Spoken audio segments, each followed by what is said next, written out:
for the channel even in. Okay. Hey, socialites. What it do? How's everybody? Um, so since nobody knows me yet, I don't expect anybody to show up to my lives yet. However, as my channel grows, and I know it will, because you guys are gonna help me to grow it. It gonna get grown. Um, yeah, because you're gonna tickle my algorithms, and you're gonna make the channel rise, grow, and you're gonna do all the things. You're gonna like, comment, share, and subscribe. You're gonna help others subscribe too. So, what are we gonna talk about tonight, socialites? We are gonna talk about. I'm sorry. It's really being funky right now because I've got the charger connected. What we are going to talk about tonight: how after 40 years, 40 years, I, what's it?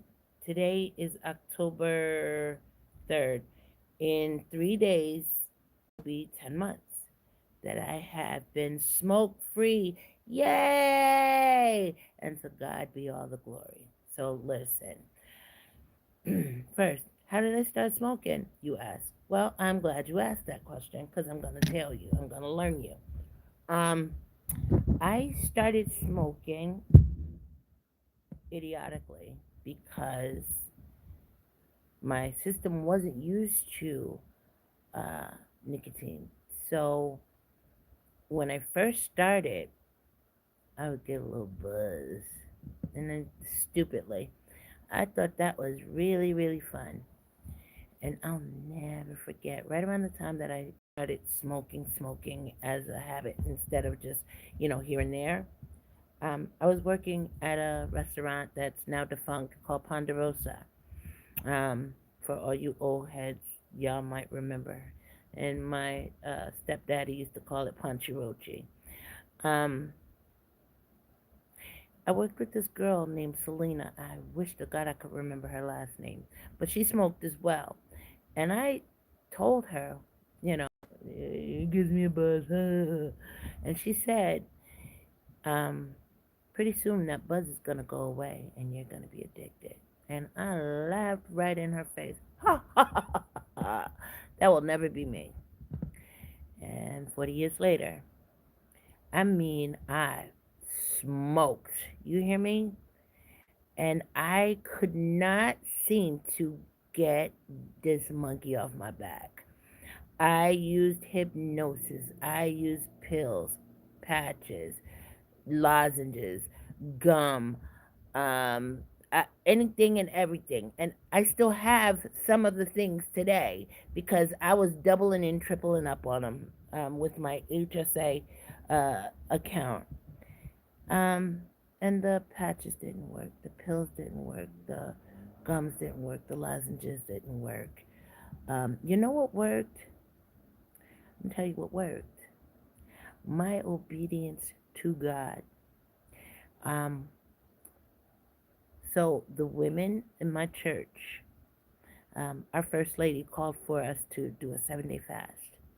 I had never fasted before successfully, not completely and not fully. Also because of the symptoms of diabetes, because I'm not claiming diabetes, but because of the symptoms of diabetes, I was concerned. And I said, well, I have to take insulin. And in order to take insulin, I have to eat. So I don't know that I'm going to be able to fast.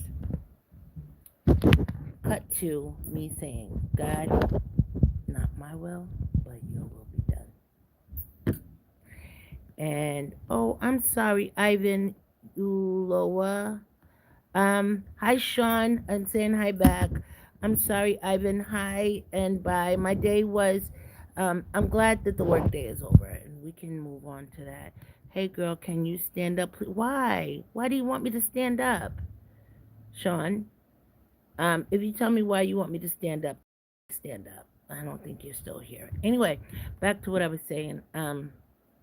Okay, so years ago, when I tried hypnosis, I have to say it actually did help. While I didn't quit altogether, I had reduced my intake of nicotine, and I was down to like 3 to 5 cigarettes a day. And that was, for me, was pretty good. And then unfortunately, I had a tragic death in my family, and I was smoking everything I knelt down. So then I resumed smoking, and I forgot about quitting.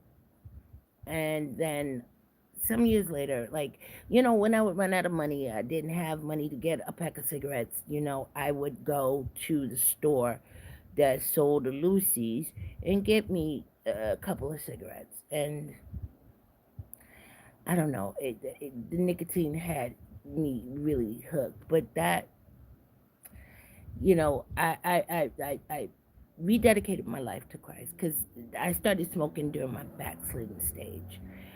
So I rededicated my life to Christ, but I couldn't seem to put the nicotine down. And I was praying, God, take the taste out of my mouth, take the taste out of my mouth, take the taste out of my mouth. But I was still smoking. I got the Holy Ghost on Pentecost Sunday one year, and I came home, took my pack of cigarettes, almost a whole pack, and broke them. And a day or so later, ended up going back and buying some more. And I was like so disappointed in myself because I knew I was disappointing God. Fast forward to last December, first week in December, my first lady called for the women to go on a 7-day fast, and I told you the reasons why I wasn't. I was iffy. I don't know. Maybe okay. Maybe I'll try it. So that Monday, I was successful in my fast, and I was praying, and I was asking God, take the taste out of my mouth, amongst other things. Tuesday, I slipped and I broke my fast earlier. And enemy is like, see, you already broke it, might as well not finish. I said, ha, ha, ha, ha, devil. You're not going to trap me like that. I repented and I said, God, inasmuch as I plan to resume the rest of the 7 days in fasting and praying, I want to end this fast as a non-smoker. I'm still smoking. Even during the fast, I'm smoking. And I'm giving it to God. That Friday was my mother's birthday, December 6th. And my mother's no longer here. She's been gone for some time now. And I was sitting on my bed and I was smoking my very last cigarette. And for whatever reason, because usually when I got down to my last cigarette, or close to my last, I would go across the street because there's 2 gas stations. There's 3 stores in my direct vicinity. I can go to the store and I can get another pack. I had the money. I just didn't feel like it. So I planned on going in the morning. Now, in the morning, I was supposed to be traveling to Brooklyn with my pastor and my first lady. I had planned on going to the store earlier than we were to leave, go get cigarettes, have a cigarette or 2 with my coffee, deodorize myself, and then plan on going to Brooklyn. But I didn't feel like going to the store to get cigarettes. We go to Brooklyn. We come back from Brooklyn.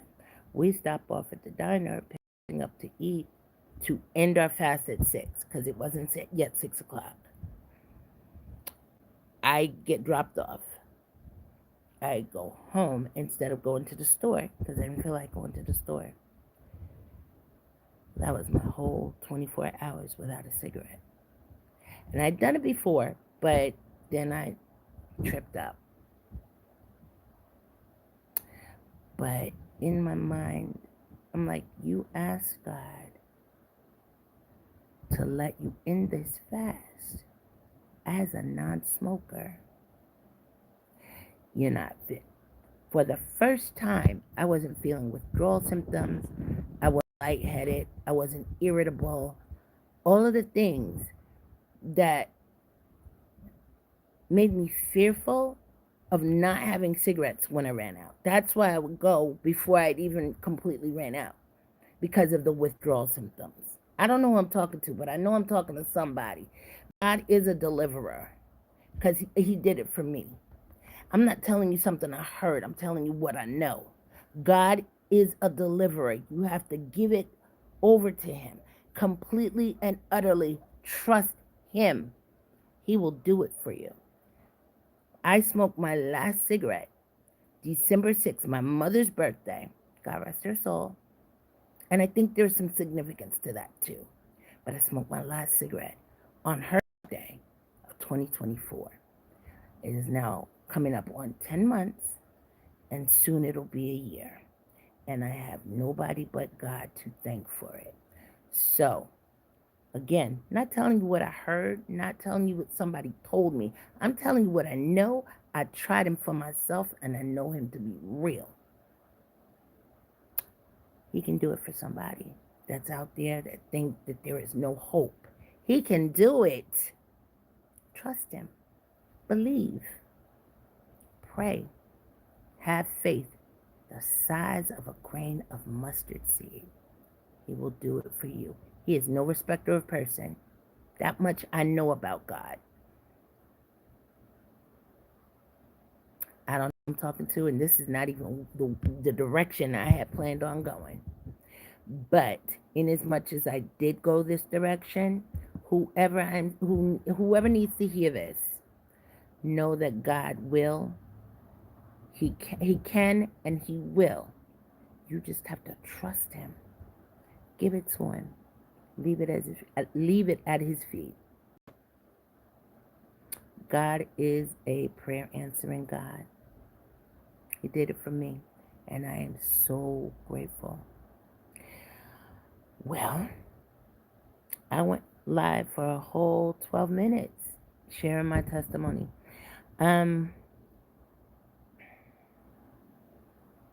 Yeah, I was gonna tell you, I was gonna give another story time, but I think I'll save that for another live. Right now I'm just getting my feet wet and getting comfortable with being in front of the camera. Nobody stuck around, but that's okay. You guys can watch the replay. I'm gonna share it to Facebook and Instagram and tickety tack. But I thank you guys for stopping by. I'm still trying to figure out why Sean wanted me to stand up. But regardless, you guys take care. I love you. Be blessed.